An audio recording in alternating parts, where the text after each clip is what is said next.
नमस्कार, बखबर में आपका स्वागत है। मैं हूं राघवेंद्र सिंह। बखबर में आज हम बात करेंगे भाजपा की तरफ से कल अपने विधायकों को टिकट का लास्ट अल्टीमेटम दे दिया गया है।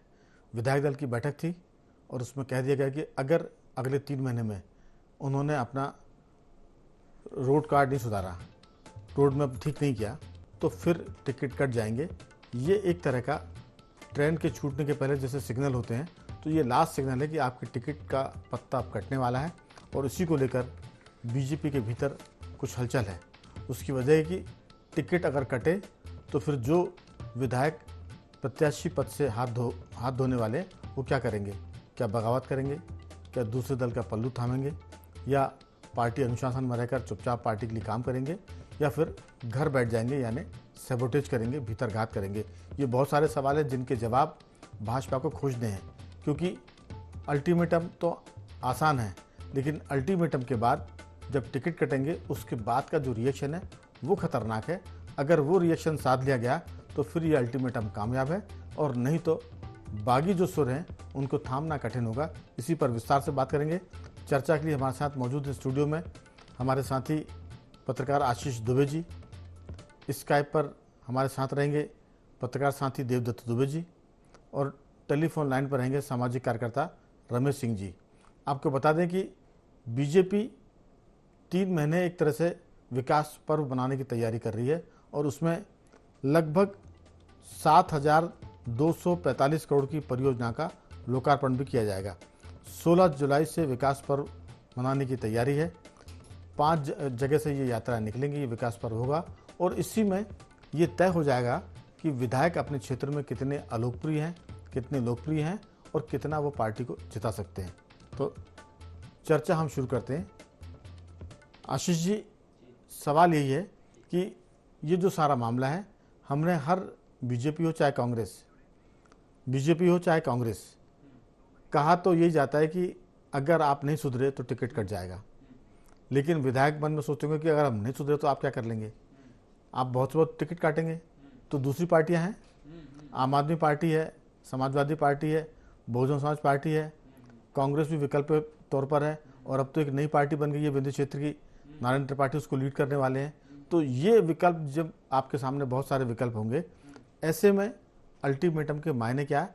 और तब और ये चीज़ संजीदा हो जाती है कि अल्टीमेटम देने के बाद अगर कोई बागी होता है तो उसको मनाने की आपके पास क्या रूपरेखा है? अगर कोई आपका मैकेनिज्म है जो बगावत को रोक पाए तो अल्टीमेटम कारगर होगा। नहीं तो ऐसा है कि किसी ने कहा कि आप ऐसा करिए, नहीं तो एक छोटा सा किस्सा अगर आप अनुमति तो मैं शेयर करूंगा।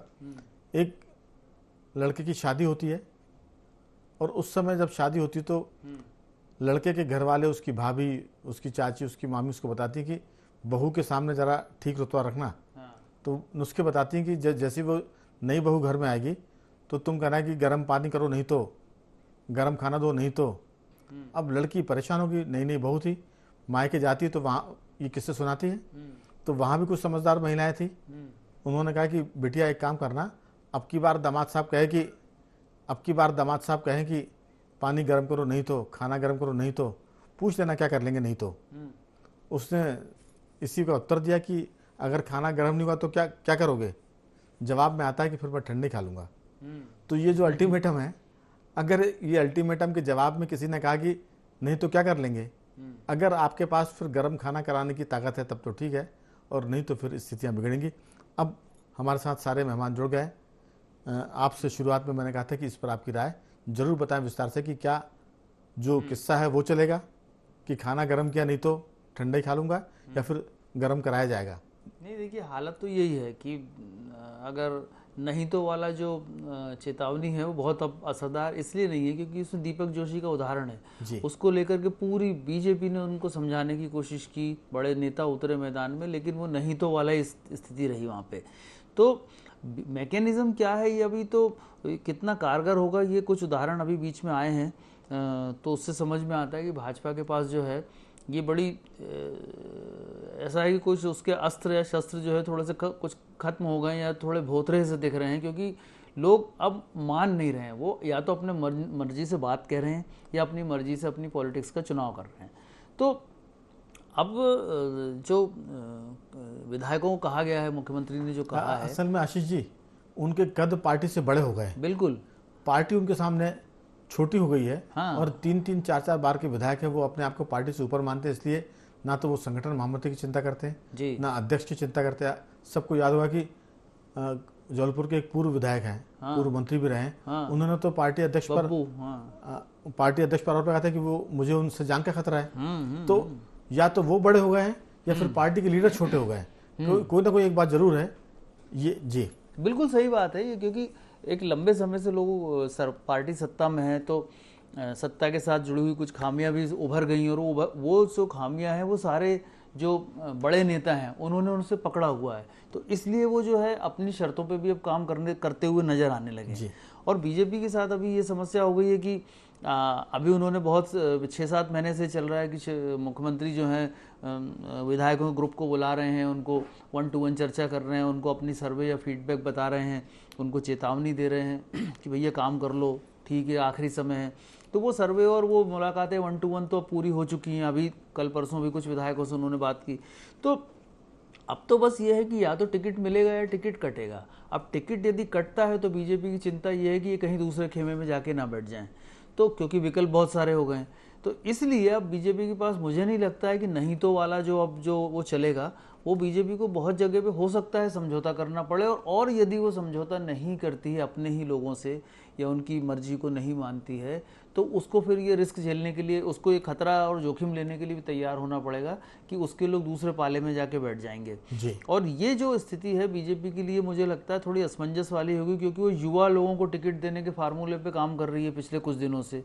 वो ये भी माना जाता है कि 70 से 80 वो मौजूदा विधायकों को टिकट बदलना चाहती है, लेकिन इन हालातों में अभी नहीं लगता कि इतना बड़ा कोई डिसीजन हो पाएगा कि कुछ विधायकों की टिकट तो नेचुरली कट जाएंगे, लेकिन इतनी बड़ी संख्या में वो टिकट काटने का जोखिम कैसे लेगी ये देखना होगा। या तो वो फिर ये सोच के शुरू करेगी कि या तो हम हारेंगे या जीतेंगे, लेकिन एक नया पूरा सिस्टम खड़ा कर देंगे, एक नया नेतृत्व खड़ा कर देंगे। यदि वो इतना रिस्क लेना चाहेगी, इतना लंबा विचार करेगी कि ये 5 साल नहीं तो अगले 5 साल, तो फिर जरूर वो इतना बड़ा काम कर सकती है। लेकिन यदि उसको सत्ता में लौटना है और लोकसभा के चुनाव तक अपना मोमेंटम बना के रखना है, तो उसे बहुत सारी चीज़ों को बर्दाश्त करना पड़ेगा या कोई रास्ता निकालना पड़ेगा। बिल्कुल आपने ठीक कहा, लेकिन अब तो आशीष जी दरअसल सारा काम भाड़े पर हो रहा है। किसी जमाने में लोग कहते थे कि वो भाड़े के थोड़ा नेगेटिव हैं, भाड़े के हत्यारे हैं, किसी को सुपारी दे दी। अब तो हम देख रहे हैं कि सारी पार्टियां हायर करती हैं इवेंट कंपनियों को, सभाएं वो इवेंट कंपनियां तय करती हैं, कार्यकर्ताओं को या भीड़ को लाने की जिम्मेदारी उनकी होती है। 2-4-5 करोड़ रुपए में उनसे डील होती है कि एक सभा की डील इतनी होगी। तो जब कार्यकर्ता भाड़े पर हैं, इवेंट कंपनियां भाड़े पर काम कर रही हैं, करोड़ों अरबों रुपए का एक कारोबार है, पूरा एक बड़ा एक तरह से इंडस्ट्री हो गई है वो। तो ऐसे में जो कार्यकर्ता पोस्टर बैनर लगाता था, जो कार्यकर्ता घरों घर जाकर प्रचार करता था, अब वो कहाँ बचा है। जब सब चीज भाड़े पर है तो फिर कोई किसी की परवाह नहीं कर रहा है। सबको पता है कि हम काम भाड़े पर करा लेंगे। पहले शादी ब्याह में कभी होता था कि जिस परिवार में, जिस घर में 4 लड़के होते थे, उस परिवार की इसलिए कद्र होती थी कि शादी ब्याह के मौके पर अगर इनसे हमारा भाईचारा रहेगा तो ये लोग काम करेंगे। अब तो इवेंट कंपनियां हैं, वो सब चीजें करती है, खाने का बुफे सिस्टम है। आप देखिए कि हर दिन के नए इवेंट होते शादी ब्याह में। तो अब पार्टी में भी ये उत्सव है चुनावी, सब भाड़े पे काम हो रहा है। तो मुझे लगता है देवदत्त जी, ये जो भाड़े पर सब काम करने की राजनीति शुरू हो गई है। पहले तो कार्यकर्ता नारे तय करते थे, अब नारे तय करने के लिए भी कंपनियां काम करती हैं। वो स्लोगन बनाती थी, पहले कार्यकर्ता नीचे से चीजें निकल के आती थी और वो पार्टी के एक तरह से मुख्य चुनावी नारा बनती थी। अब सब काम भाड़े पर है, तो फिर किसी को परवाह नहीं कि अगर टिकट कटा तो हमारा क्या होगा, टिकट कटा तो दूसरी पार्टी में चले जाएंगे। आपकी राय क्या वैसे कुछ होगा कि अगर पानी गर्म नहीं किया तो मैं ठंडे से नहा लूंगा, जैसा हम कहते थे कि बहुओं को कंट्रोल करने के लिए नुस्खे दिए जाते थे, तो क्या ये विधायक कंट्रोल हो पाएंगे इस तरह के अल्टीमेटम से? देखिए, जिस तरह से पूरे देश की राजनीति में अब दल बदल कोई मुद्दा नहीं बचा। पहले तो बहुत संकोच होता था कि लोग क्या कहेंगे कि हमने इस दल में सब कुछ किया और अब दल बदल के दूसरी तरफ जा रहा है। अब ये कोई इशू बचा नहीं। और दूसरी तरफ जिस तरह से वो पहले अलग आत्मीयता थी नेताओं कार्यकर्ताओं के बीच, अब तो इतने वैसे हो गए नेता कि चुनाव के समय उनका 2-3 महीने पहले व्यवहार बदलता है, जैसे चुनाव निपट जाते फिर वही रवैया 3-4 साल के लिए। तो अब कार्यकर्ता भी समझ गया है कि चलो आने दो चुनाव। और बीच में आपने देखा ही है कि कार्यकर्ताओं की कोई वो नहीं रही, भीड़ जुटाने के लिए भी शासकीय नीचे स्तर के कर्मचारी या जो कंपनी है आजकल भीड़ जुटाने की हर चीज की तो पैसे के दम पर है। और इस तरह से एक माहौल बना दिया जाता है कि जनप्रतिनिधि समझ नहीं पाता कि वो कितना खोखला हो चुका है। उसको ऐसे वीडियो नारे और गाने के साथ दिखा जाएंगे कि आप बहुत लोकप्रिय हो, आपकी चलने की स्टाइल वाला वीडियो, लोगों से हाथ मिलाते हुए वीडियो, तो वो इस आत्ममुग्धता की स्थिति में रहता है कि वो तो बहुत लोकप्रिय है। और घर में 4 लोगों से बन नहीं रही है, बातचीत नहीं हो रही, 2 मित्र नहीं है, और हजारों जो लाइक और शेयर जो पेमेंट के उस पे करवाए जाते हैं, उससे वो मंत्रमुग्ध हो जाते हैं कि हम तो इतनी लोकप्रिय, हमारे देखो लाखों हजारों में कमेंट करने वाले, लाइक करने वाले, शेयर करने वाले। तो ये जो मेकअप का बाजार हुआ है उसमें नेता भी खोखले हो गए हैं जी। और जनता कार्यकर्ता भी निष्ठा वाले नहीं बचे। इसलिए आप देखना कि अप्रत्याशित परिणाम भी आएंगे। और 2023 के चुनाव हम पत्रकारों के लिए बड़ी रिसर्च वाले हों, क्योंकि अभूतपूर्व चुनाव होने जा रहे हैं। आप देखिए कि कितना कशमकश है कि दोनों दल का राष्ट्रीय नेतृत्व, प्रियंका और राहुल छोटी छोटी बातों पे अब ट्वीट कर रहे हैं, जब बड़े बड़े मामलों में वो कभी सुनते ही नहीं थे, ध्यान नहीं देते थे। और इधर देखो अमित शाह से लेके नड्डा और प्रधानमंत्री मोदी स्वयं लगातार आ रहे हैं, और उन्होंने अपने विश्वसनीय केंद्रीय मंत्रियों को यहाँ फुल टाइम अब तैनाती कर दिया है, भूपेंद्र यादव और अश्विनी वैष्णव जी। तो जिस तरह से राष्ट्रीय नेतृत्व ये सब समझ रहा है दोनों दल का कि जी। जो ये लोग कह रहे हैं वो अलग है। क्योंकि इस बार सर्वे बहुत हो रहे हैं, पहले तो फीडबैक लिया जाता था, एक आध सर्वे होता था और एक एजेंसी से होता था, अब तो विभिन्न एजेंसी। पहली बार मुझे 2-3 एजेंसियों से सामना हुआ कि जो सर्वे करने आई थी, नहीं तो पहले मुझे यही लगता था कि सर्वे फर्जी है कि झूठे, कोई आते ही नहीं, पूछते ही नहीं।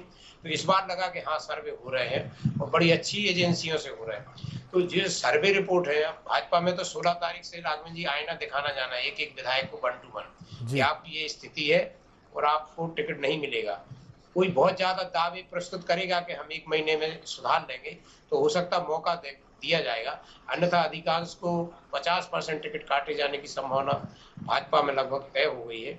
इसी के लिए बैठकों का लगातार दौर चल रहा है, क्योंकि सर्वे रिपोर्ट जो सोशल मीडिया पे वाई वाई लूट रहे हैं, अंदर बहुत खराब है, खोखली है। लेकिन देवदत्त जी, टिकट तो काट देंगे, बगावत कौन रोकेगा? अगर बगावत का इंतज़ाम है तो टिकट काटने में कोई दिक्कत नहीं है। मैंने शुरू में कहानी सुनाई थी, मैं अभी रमेश जी से बात करता हूँ, उसके बाद फिर उस पर थोड़ी सी बातचीत, आशीष जी भी उस पर प्रकाश डाल देंगे। सवाल यही है रमेश जी, क्या भाड़े के कार्यकर्ताओं से, भाड़े की भीड़ से, जो भाड़े की इवेंट कंपनियां, उससे क्या भारतीय लोकतंत्र में ज़्यादा कसावट आ सकती है? क्या भारतीय लोकतंत्र ज़्यादा मजबूत हो सकता है? क्योंकि इस लोकतंत्र के पर्व में कार्यकर्ताओं की भूमिका नगण्य रहने वाली है दोनों पार्टियों की तरफ से। मतदाता के पास भी कौन पहुंचेगा आग्रह करने की हमारी पार्टी को वोट दो, हमारे नेताओं को वोट करो? क्योंकि अब तो सिर्फ मंच से भाषण होंगे, रैलियां निकलेंगी, हाथ हिलाते हुए प्रत्याशी चले जाएंगे, कोई आपसे आग्रह, अनुग्रह और अनुनय विनय नहीं करेगा कि हमको वोट दो, हमारे नेता में इतनी खूबी है, हमारी पार्टी में इतनी खासियत है। आपकी राय, ये जो स्थिति बन रही है, अल्टीमेटम सरकार बीजेपी ने दे दिया है अपने विधायकों को, अगर टिकट कटे तो क्या होगा? बगावत होगी, नहीं होगी, पार्टी कंट्रोल करेगी? क्या सोचना है आपका? राघवेंद्र जी, भारतीय लोकतंत्र की गिरावट का आलम ये है कि प्रत्येक राजनेता, प्रत्येक पार्टी, हालांकि बीजेपी बड़ी विचारधारा वाली पार्टी मानी जाती थी, लेकिन अब आज की स्थिति में बीजेपी कांग्रेस से कहीं गुजरी हो गई विचारधारा और नैतिकता के नाम पर। नैतिकता नहीं बची, लोकतंत्र का तो बलात्कार करते हैं ये लोग। आप ये देखिए कि विधायक 4 साल कमाता, 4 साल ना जनता को देखता है वो, ना कार्यकर्ता को देखता है। कार्यकर्ता बेचारा टुकुर टुकुर देखता है उसको, उसकी लार टपकती, उसको कुछ मिलता नहीं है। आखिरी 1 साल में ये लोग सोचते हैं कि हम जनता को और कार्यकर्ताओं को मैनेज करके चुनाव जीत लेंगे।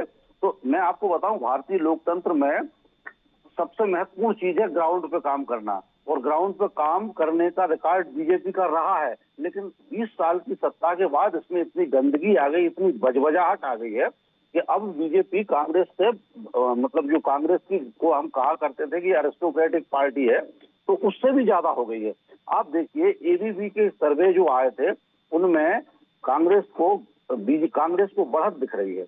और बीजेपी की हालत ये है कि उसके पास विधायकों के टिकट काटने के अलावा कोई विकल्प नहीं दिख रहा।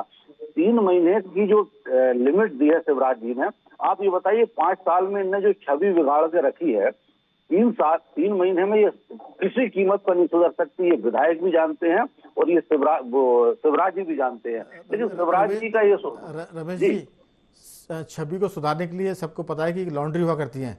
जब कपड़े बहुत गंदे हो जाते हैं, मैल लगता तो उनकी धुलाई होती है। हो सकता है कोई नुस्खा हो 5 साल या 20 साल की छवि को सुधारने का, ये 3 महीने में। पहले तो होता था टेर्नोपाल की सफ़ेद या धुलाई, सनलाइट की धुलाई, फिर निरमा साबुन आ गया, फिर लॉन्ड्री की चीज़ आ गई। तो मुझे लगता है कि कोई पॉलिटिकल कोई नुस्खा हो सकता है जिसमें वो धुलाई करके अपनी छवि को सुधार लें। मैं लौटूंगा आपके पास, लेकिन चर्चा को आगे बढ़ाने से पहले बीजेपी कांग्रेस इस मुद्दे पर क्या कहती वो भी सुन लेते हैं। देखिए, विधायक दल की बैठक कल हुई, क्योंकि हर सत्र में विधायक दल की बैठक होती है और विधायक दल की बैठक में कामकाज को लेकर चर्चा भी होती है, अपने क्षेत्र के विकास को लेकर चर्चा होती है, जहाँ जहाँ और अच्छा कर सकते हैं उस पर चर्चा होती है। भारतीय जनता पार्टी एक ऐसी पार्टी है जो पूरे 12 महीने 365 दिन काम करती है। हम ज़्यादा से ज़्यादा लोगों के काम कर सके, जनता जनार्दन के काम कर सके, चाहे वो किसान हो, चाहे वो मजदूर हो, सभी वर्गों के लिए ऐसा काम हमें हर विधायक दल में भी बताया जाता है। और इन 365 दिन में हमें काम करने की जो रचना है संगठनात्मक रूप से, उसमें भी काम करने के लिए कहा जाता है। वही काम को और आगे बढ़ाने के लिए कल के विधायक दल की बैठक में चर्चा हुई है। देखिए, भारतीय जनता पार्टी अपना कितना ही प्रचार कर ले, जनता के साथ काम नहीं किया, उसके बाद अब बार बार विधायकों को अल्टीमेटम दे रही है बीजेपी, शिवराज जी, उनकी सरकार में जो लोग हैं उनको कि जाके योजनाओं का प्रचार करें। जनता को उसका फायदा हासिल ही नहीं हो रहा है। और जो चुनाव के समय दी गई योजनाएं हैं, जनता भी उनको जानती है कितनी योजनाएं चुनाव जीतने के लिए है और कितना जनता के फायदे के लिए। जनहितैषी सरकार ये है नहीं। 2 दशक की सरकार हो गई। विधायकों को अल्टीमेटम दीजिए, विधायकों को ज्ञान दीजिए, विधायकों को धरातल पे अब भेजिए, लेकिन जब पूरे कार्यकाल में नहीं रहे तो अब भी कोई फायदा नहीं होने वाला है। जनता के बीच कांग्रेस की जो योजनाएं हैं वो दिल में जनता के बैठी हैं और जनता कांग्रेस को लाने के लिए इंतजार कर रही है चुनाव का। आने वाले समय में दिख जाएगा, लाख विधायक चले जाएं, अब कुछ नहीं है। तो हमने सुना कि किस तरह से भाजपा के आयुष मंत्री रामकिशोर कावरे ने कहा कि हमारे यहाँ तो एक चुनाव के बाद दूसरे चुनाव की तैयारी हो जाती, लेकिन ये गुजरे ज़माने की बात है। अब ये सिर्फ एक तरह का जुमला बचा। कांग्रेस उत्साहित है कि जनता सबक सिखाएगी। आशीष जी, ये जो सारे मसले हैं कहीं ना कहीं बताते हैं कि हर पार्टी में अल्टीमेटम का दौर चल रहा है। अल्टीमेटम शब्द थोड़ा सख्त है, सुझाव हो सकता है, अल्टीमेटम का मतलब कि इसके बाद आपका काम ख़त्म। ये जो लैंग्वेज है, मुझे लगता है कि ये भी लोग कह सकते हैं कि मीडिया की उपज है, लेकिन पार्टी के भीतर की अगर भाषा का हम अंदाज लगाएं तो वो शायद इससे भी सख्त होगी, जिस तरह से जो चेतावनियाँ दी जाती होंगी बिगड़े हुए विधायकों को, मंत्रियों को। आपकी राय, क्या कुछ कारगर हो सकता है इसमें? देखिए, अब भाजपा को के पास क्या है, बदलने की छटपटाहट तो है, वो खुद को बदलना चाह रही है, खुद को अच्छा दिखाना चाह रही है, लेकिन वक्त जो समय उसके खिलाफ है। खिलाफ से मतलब है कि उसके पास समय बहुत कम है और अभी उसे टिकट भी तय करना है, अपनी रणनीति भी तय करना है, चुनाव मैदान में जाने के संसाधन भी जुटाने हैं, नेताओं को एकजुट रखना है और उस बीच में उसको छवि भी सुधारना है। तो ये 3 महीने जो वक्त है, मुझे लगता है भाजपा के लिए अपर्याप्त है। बावजूद क्योंकि भाजपा के पास एक बड़ी चुनाव की मशीनरी है और उसके सारे स्पेशलिस्ट जो हैं जो चुनाव के, वो सब मध्य प्रदेश आ रहे हैं दिल्ली से, तो कहीं कुछ स्थितियाँ बन सकती हैं। लेकिन कई बार क्या होता है कि जब मरीज थोड़ा सा परेशान हो, बीमार हो, और बहुत सारे डॉक्टर जब उससे प्रयोग करते हैं तो स्थिति कभी और ख़राब होने का भी अंदेशा होता है। तो ये सारी चीज़ों के बीच में भाजपा को अब तो बस यही चाहिए कि नई भाजपा गढ़ने की स्थिति में है भाजपा। वो जब तक नहीं होगा, जैसे 98 में भाजपा चुनाव हारी थी तमाम उजली संभावनाओं के बाद, उसके बाद धीरे धीरे बहुत सारा चेंज आया था और 2003 में वो वापस कमबैक उसका अच्छे से हो गया था। तो लेकिन आशीष जी, तब भी कांग्रेस हारी थी, निश्चित तौर पे पार्टी हारती। उस समय बीजेपी जीती जरूर थी, लेकिन जनता ने कांग्रेस को हराया था। आज भी वही स्थिति है, मैं वही बता रहा हूँ। तो 98 का आपने जिक्र किया है, तो कांग्रेस को हराया जनता ने था निश्चित। अगर आप नहीं सुधरे और जब जनता हराने में जुट जाती है तो फिर कोई बचाने वाला नहीं होता, चाहे वो कांग्रेस हो, बीजेपी हो या बिल्कुल बिल्कुल कोई दूसरी पार्टियां हो। तो वही कुछ ऐसा माइंडसेट लोगों का लगा। अभी जो कुछ विकास यात्राएं निकली थी उसमें कई विवाद हुए थे, पार्टी की गुटबाजी सामने आई थी, लोग नाराज दिखे थे, कई जगह नारेबाजियों की खबरें चली थी। तो ये सब जो चीजें हैं, भाजपा ने जो इंटरनल सिस्टम जो बिगड़ा है वो जो है पिछले लगभग साल सवा साल से इसके संकेत मिलने लगे थे। उस वक्त संभलने की स्थिति थी। तो अगर उस वक्त ये लोग संभलते तो ऐसा नहीं कह सकते कि भाजपा हारी जाएगी या कांग्रेस जीती जाएगी। दोनों को मेहनत पूरी करनी है। शिवराज सिंह चौहान तो कह रहे हैं कि सरकार के तरकश में बहुत सारे तीर हैं।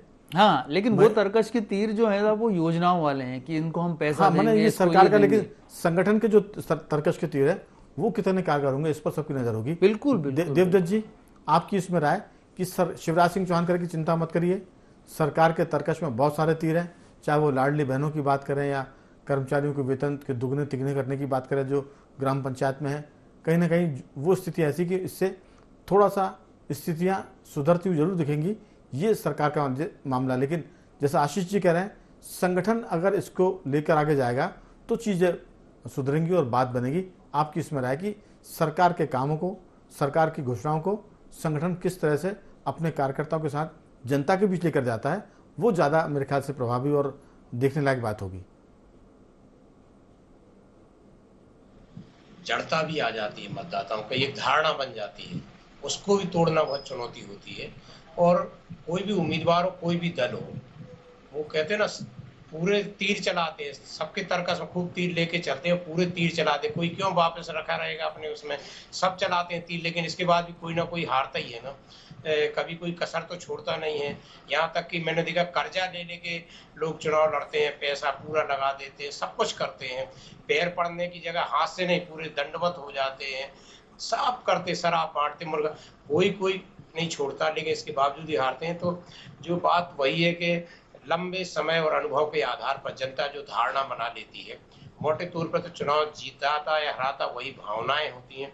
थोड़ा बहुत मैनेजमेंट करके 5-10 हजार वोटों का विधानसभा में इधर उधर किया जा सकता है, लेकिन अब जिस तरह का युग है और जिस तरीके से भाजपा शून्य से शिखर पे पहुंची और चुनाव जीतने के लिए ही हमेशा काम करती है और पूरा राष्ट्रीय नेतृत्व का फोकस बन गया है, तो अब यही देखना वो 3 महीने वो कितनी स्थिति सुधारते हैं। बिल्कुल, आपने 2018 देवदत्त जी आपने ठीक कहा, लेकिन जैसे आपने कहा कि 5 साल के कामकाज पर हर दिन जनता अपनी राय तय करती है। एक दिन में ना तो वो राय बनाती है और ना ही वो 3 महीने में राय बदलती है, क्योंकि राय एक दिन की नहीं बनती है, आपके आचरण के, आपके व्यवहार के, आपके जिसे कहते हैं चाल चरित्र और चेहरे से राय बनती है, उस पर सारा दारोमदार है। रमेश सिंह जी, मामला कितना आपको गंभीर लगता है?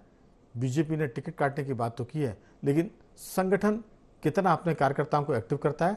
और वो कार्यकर्ता जो जिताने वाले हैं, हम बार बार कहते हैं कि कई बार दलाल कार्यकर्ता से जब सरकार होती है तो हावी हो जाते हैं, तो अभी तो उनका बोलबाला है, जो असली कार्यकर्ता वो हाशिए पर है।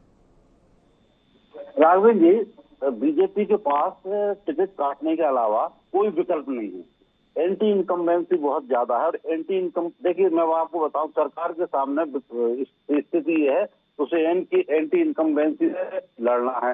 एंटी इनकम्बेंसी से निपटने का एकमात्र विकल्प है टिकट काटना। बीजेपी टिकट काटेगी और उसे काटना चाहिए। अब बगावत का जो खतरा है, देखिए ये तो जुआ है, ये खतरा तो बीजेपी को झेलना पड़ेगा और बीजेपी मेरे अनुमान के अनुसार इस खतरे को झेलेगी। जहाँ तक ये संगठन की बात कही आपने, तो आज जो हालात बीजेपी की है, इसके लिए सरकार से ज्यादा शिवराज सिंह ने सरकार के तौर पर बहुत अच्छा काम किया, उनकी व्यक्तिगत भी बहुत अच्छी है लोगों में, लेकिन इसके लिए संगठन ज्यादा जिम्मेदार है। और मैं इसके लिए शिवराज जी को ही ज्यादा जिम्मेदार मानता हूँ कि उस संगठन पे को ज्यादा तवज्जो नहीं दी। इस आज मतलब वो संगठन में लगभग निष्क्रिय जैसा रहा। संगठन के निष्क्रिय होने की वजह से ही कार्यकर्ता बैकफुट पे आया, और कार्यकर्ता बैक पे आया है तो बहुत ज्यादा संभावना नहीं है कि कार्यकर्ता जो बिगड़ा हुआ है, नाराज है, वो मान जाए। लेकिन हो सकता है, पिछले बार चुनाव में था कि जो कार्यकर्ता बहुत नाराज करते थे वो आखिरी में। आपकी बात को अगर एक लाइन में कहें तो इस सिरे से उस सिरे तक सब शरीके जुर्म है। आप किसी को क्लीन चिट नहीं दे सकते। कोई भी आदमी ये नहीं कह सकता कि वो पाक साफ है। जो पार्टी की अच्छी बात है या बुरी बात है उसमें सब लोग जिम्मेदार है, क्योंकि सामूहिक जिम्मेदारी की बात है। कुल मिलाकर हम कह सकते हैं कि मध्य प्रदेश में भारतीय जनता पार्टी लगभग 43-44 हज़ार करोड़ की शिलान्यास करने वाली है अगले 3 महीने में। उसमें 36,348 करोड़ की तो योजना, विकास योजना है, लगभग 7,000 करोड़ की सिंचाई परियोजना है। तो ये एक तरह से ट्रम्प कार्ड है। देखते हैं आने वाले दिनों में क्या स्थिति बनेगी, हमारी नज़र रहेगी और उस पर हम जरूर बातचीत करेंगे। तीनों मेहमानों का धन्यवाद, रमेश जी आपका भी, देवदत्त जी आपका भी, आशीष जी आपका बहुत बहुत साधुवाद कि आपने चर्चा में हिस्सा लिया। आप बने रहिए हमारे साथ और देखते रहिए INTU 24।